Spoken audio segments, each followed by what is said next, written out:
What is up, you guys? In today's video, I'm going to tell you why I sold custom furniture with my woodworking business as opposed to cabinets. Let's dive in.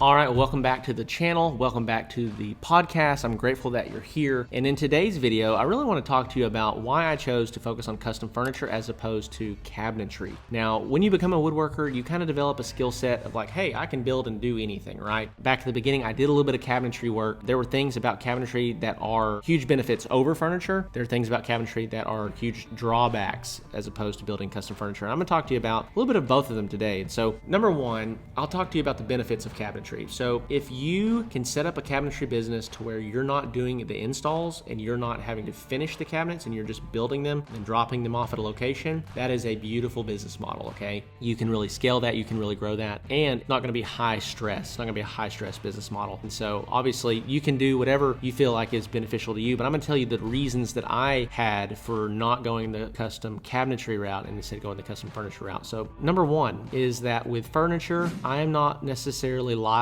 for or dealing with anybody else's errors or mistakes.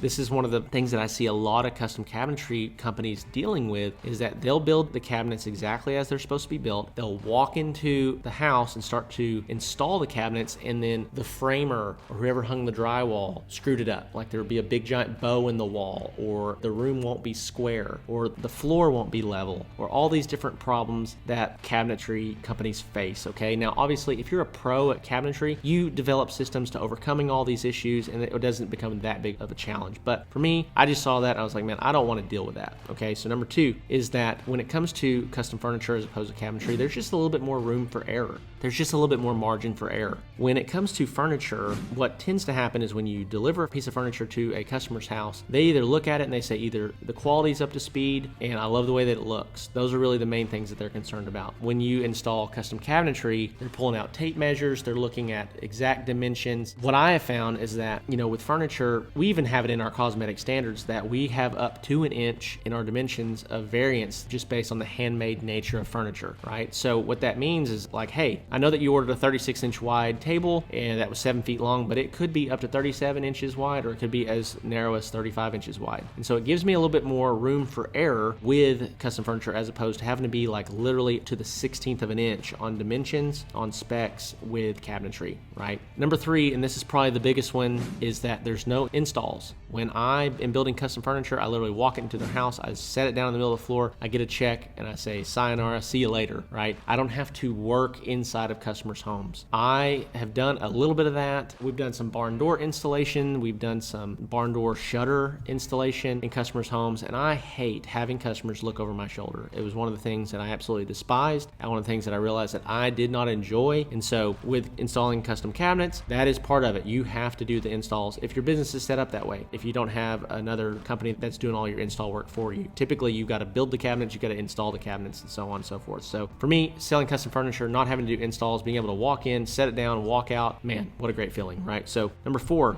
is that you're not traveling to and from a job site all the time.